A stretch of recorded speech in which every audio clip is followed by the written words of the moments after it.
Olá, pessoal. Bem-vindos a mais um Deep Dive. E aí, pessoal? Hoje, vamos mergulhar na história de um pregador brasileiro Isso.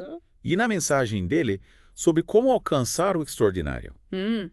Ele nos leva numa jornada, Sim. mostrando que a chave para realizar sonhos grandiosos pode estar escondida nas tarefas mais simples do dia a dia. Exatamente. A trajetória desse pregador é de tirar o chapéu. É mesmo. Antes de lotar estádios, ele vendeu sacolas plásticas, cara. costurou pacotes de carvão, foi caixa de supermercado. Nossa! É uma história que nos convida a repensar a forma como vemos o ordinário É verdade. e a importância de valorizar cada etapa da nossa caminhada. É isso aí. E o que me chamou a atenção logo de cara foi a forma como ele usa a figura de Jesus para ilustrar essa ideia. Legal. Ele fala sobre a expectativa que existia em torno da vinda do Messias, Sim. o Salvador prometido. As pessoas esperavam um líder poderoso, um rei que libertaria Israel. Mas a realidade era bem diferente. Com certeza. As profecias do Antigo Testamento, como a de Isaías, descreviam a vinda do Messias com grande pompa. Eis que o teu Salvador vem, montado num jumento, filho de uma jumenta. Ele é justo, ele salva. Que legal, né? Imagina a surpresa das pessoas ao verem Jesus, um simples carpinteiro, É. vivendo uma vida comum em Nazaré. Pois é. Ele até brinca, dizendo que tentou encontrar um reclame aqui de Jesus. Ah, que legal. Para ver se alguém reclamava da aparente normalidade da vida dele. Sei. Afinal, a Bíblia não registra grandes feitos nesse período. É como se o ordinário não fosse digno de nota. E aí que está a sacada? É. O pregador nos faz questionar essa tendência Isso. de menosprezar o valor do dia a dia, daquilo que parece trivial.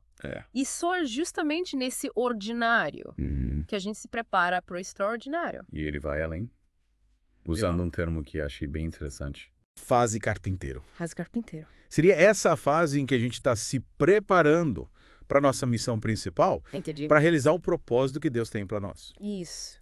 E essa fase geralmente passa despercebida. É verdade. Ninguém escreve livros sobre a época em que Jesus era carpinteiro, certo? É verdade. Mas é nesse período que ele desenvolve habilidades Aham. e qualidades essenciais para a missão dele. Perfeito. É como um atleta que treina incansavelmente antes de uma competição. A fase de treino, por mais árdua que seja, é fundamental para que ele atinja o seu máximo desempenho na hora da prova. Verdade. E com a gente é a mesma coisa. O ordinário, essa fase carpinteiro, é o nosso treino para a vida. Faz todo sentido. E ele usa o exemplo de Billy Graham, Billy Graham. dos maiores evangelistas do século XX, Sim, sim. para ilustrar isso. Digo. Billy começou sua trajetória como leiteiro. Caramba. Nação. É. Longe dos palcos e multidões. Mas Deus já tinha um plano grandioso para ele. E o treinamento aconteceu ali, na fazenda, lidando com vacas e leite. Exatamente. E o pregador reforça essa ideia dizendo: Deus nunca escolheu alguém parado. Verdade. Ele cita Davi, que cuidava de ovelhas quando foi ungido rei. Ou seja, é preciso estar em movimento, Sim. se dedicando àquilo que está disponível no momento, por mais simples que pareça. É nesse fazer, nesse se movimentar, que Deus nos molda e nos prepara para algo maior. E sabe o que mais me impressionou? O quê? A ênfase que ele dá à gratidão durante essa fase de treinamento. Ah, sim. Ele conta a história do carro dele. É. Esse simbólico. Esse filho feio e problemático que ele tinha. Ah, sim. Essa história é impagável. Ele reclamando do carro, comparando com o Hilux, o amigo. Isso. Mas aí ele teve um estalo Que bom. e decidiu começar a agradecer a Deus pelo simbólico, mesmo com todos os defeitos. Adivinha? Ok. No dia em que ele começou a agradecer, foi o dia em que ele se despediu do carro. Que legal. Ele mesmo diz que a gratidão foi o sinal de que ele estava pronto para o próximo nível. Sim. E é isso que ele nos convida a fazer. Isso. Agradecer a Deus por cada etapa da jornada, por mais difícil que seja. Porque, na verdade, a gratidão é o combustível que nos impulsiona para frente, Isso. que nos abre portas para receber mais. Exatamente. E ele faz uma analogia bem interessante com o BUPI, o Batalhão de Operações Especiais da Polícia Militar. Verdade? Ele usa o exemplo do treinamento rigoroso do BOP para ilustrar a intensidade da preparação que Deus nos coloca. É como se ele dissesse, É. prepare-se, porque o que eu tenho pra você é grandioso, mas vai exigir muito de você. Mas ele nos encoraja a não desanimar, Sim. a não desistir no meio do caminho. Isso. Afinal, se o treinamento já é tão desafiador, imagina só a missão principal. Isso aí. Sabe, essa história do simbólico me fez pensar em como a gente às vezes reclama, né, daquilo que a gente tem, em vez de agradecer. É verdade. É. A gente se acostuma com o que tem e esquece de agradecer pelas pequenas conquistas do dia a dia.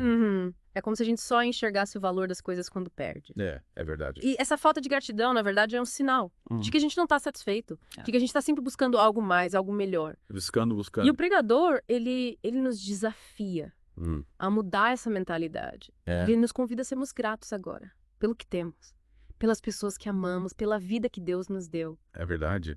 Ele usa uma frase bem forte para ilustrar essa ideia, né? A hora certa de agradecer a Jesus não é quando você conquista o que quer, mas sim durante o processo, durante a luta.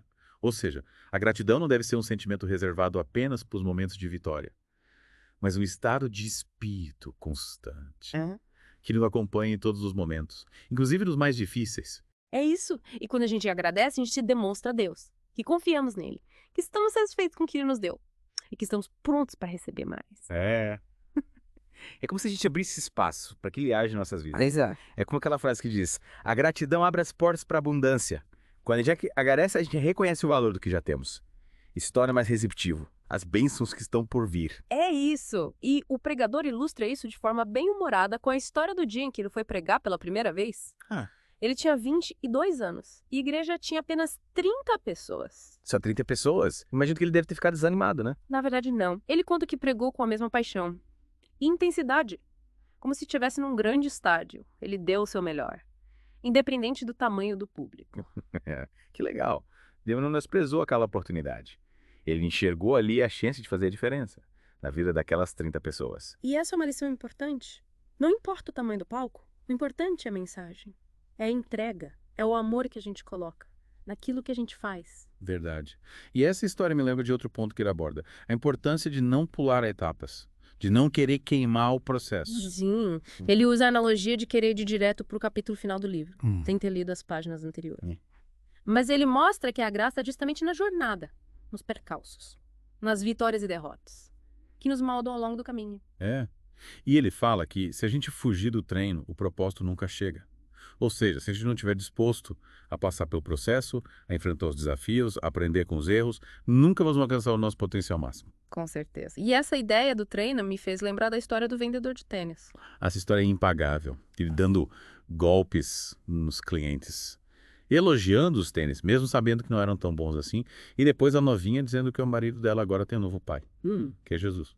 É hilário. Mas o que fica dessa história é que a transformação que Jesus opera em nossas vidas, ela é tão grande que as pessoas ao nosso redor percebem a diferença. É verdade. É. E essa transformação, na maioria das vezes, não acontece da noite para o dia. É um processo gradual. Que exige Paciência, persistência e fé. Exatamente. E o pregador usa a própria vida como exemplo disso.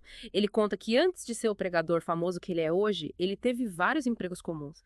Vendeu sacolas plásticas, costurou pacotes de carvão, foi caixa do supermercado. Ele até brinca, né? Respeita a minha história. E é incrível como ele consegue ver o humor em todas essas situações. Essa leveza, esse bom humor é uma das marcas registradas dele. E é o que torna a mensagem dele tão acessível, tão cativante. Ele fala de coisas sérias, profundas, mas de uma forma que te faz rir, te faz pensar, te faz querer ser uma pessoa melhor. É verdade. E ele não esconde as dificuldades, as lutas que ele enfrentou. Ele fala abertamente sobre as crises, as angústias, as humilhações que ele passou. E é aí que a gente se identifica com ele. Que todos nós passamos por momentos difíceis, por vales na nossa jornada. Mas a mensagem dele nos encoraja a não desistir, a seguir em frente, confiando que Deus está no controle de tudo.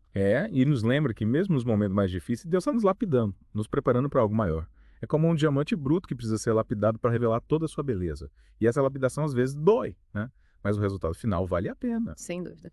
E o pregador nos convida a enxergar esse processo de lapidação não como um castigo, mas como um privilégio. Afinal, é através das dificuldades que a gente cresce, amadurece e se torna mais forte. Verdade. E quando a gente consegue ter essa perspectiva, a gente para de reclamar dos problemas.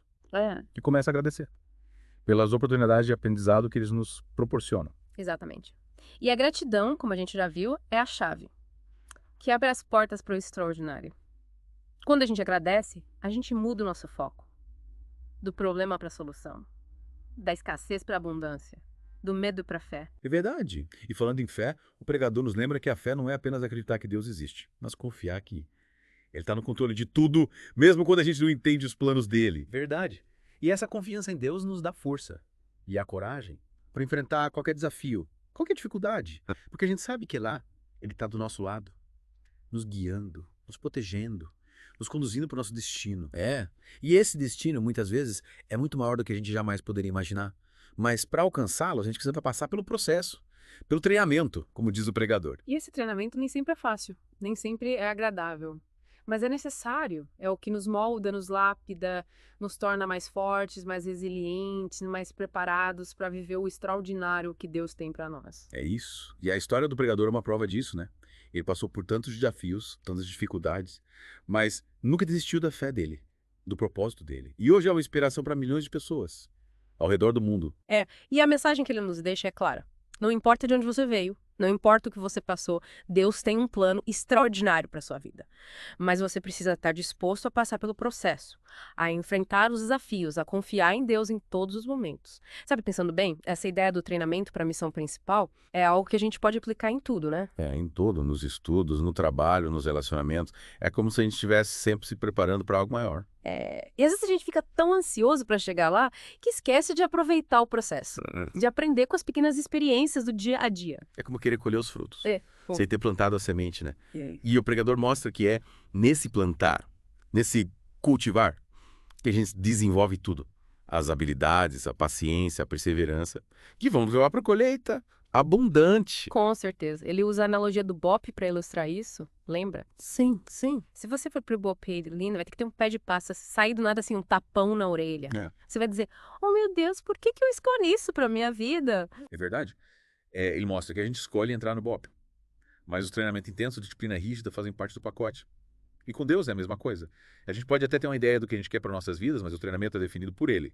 Para ter certeza que não vai ser moleza. Mas é justamente aí que tá a beleza da coisa. É na superação dos desafios, na persistência, diante das dificuldades, que a gente se fortalece, amadurece e se torna capaz de realizar o extraordinário, como ele disse.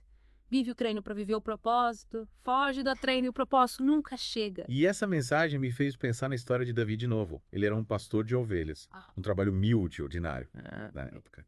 Mas foi ali, cuidando das ovelhas, que ele desenvolveu a coragem, a força e a habilidade para enfrentar gigantes. E essa Golias. E que exemplo, né? Davi não se acomodou na fase pastor de ovelhas. Ele viveu intensamente, se dedicando de corpo e alma. Aquilo que ele estava fazendo. E foi essa dedicação, essa entrega, que preparou ele para o futuro como rei. E sabe o que mais me impressiona? A forma como ele conecta a gratidão com esse processo de treinamento. Lembra da história do simbólico? Ele agradecia até pelo carro velho.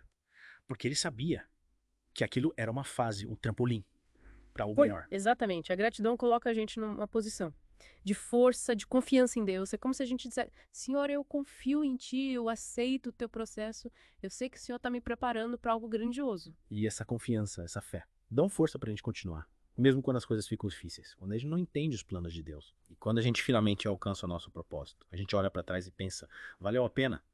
Toda a luta, toda a dor, todo o sacrifício, como diz o pregador. Se o treinamento é assim, imagina a missão principal, a gente arrepiar. A gente pode aplicar essa mensagem em tudo. O importante é ter fé, persistência, gratidão e nunca desistir dos nossos sonhos. E lembrar que o extraordinário, ele não cai do céu. Ele é construído, dia após dia, com pequenas atitudes, pequenas vitórias, pequenos aprendizados. E é nessa jornada, nesse processo, que a gente encontra o verdadeiro sentido da vida. E aí, o que você achou dessa história? Qual lição você leva para sua vida? Às vezes a gente fica tão focado no destino que esquece de aproveitar a viagem. Mas como a gente viu hoje, cada fase tem seu propósito e seu aprendizado. Com certeza. E nunca se sabe quando a fase carpinteiro termina. E a fase salvador começa. Importante estar preparado. Isso se faz com trabalho, persistência e, principalmente, gratidão. Então, que tal a gente começar a olhar para o nosso dia a dia com outros olhos? Assim, sabe, a gente não descobre que o extraordinário já está acontecendo bem debaixo dos nossos narizes. Até a próxima, pessoal!